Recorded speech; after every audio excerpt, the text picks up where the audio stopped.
भोरही निकल जाला कोई के बहाना, सझिया सवेरे घरे खालो नहीं खाना। भोरही निकल जाला कोई के बहाना, सझिया सवेरे घरे खालो नहीं खाना।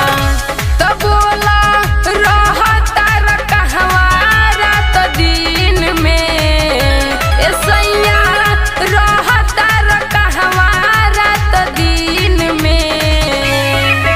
और कोवन मजा में हर में ना मिले लागी, पीछे पड़ल बाड़ सवतीन के। ए रजऊ हो पीछे पड़ल बाड़ सवतीन के।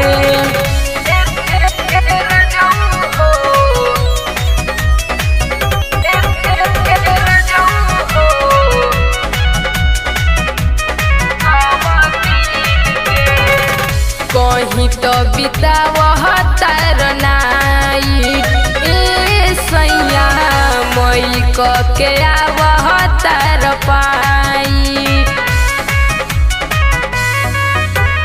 सही सही बात आज हमके बता दी, कहवा से लागल है गो मछिया में दागी।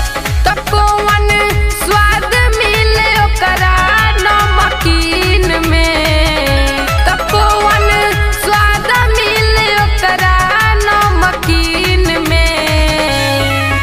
और कोवन मजा में हर में ना मिले लागी, पीछे पड़ल बाड़ सवतीन के।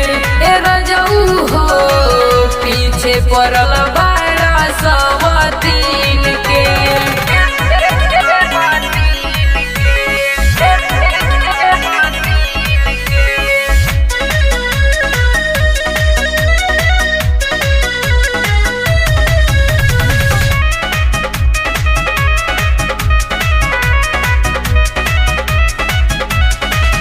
खोल तनी भीतरी के राज हो, ए सैया बोल आज वेद व्यास हो।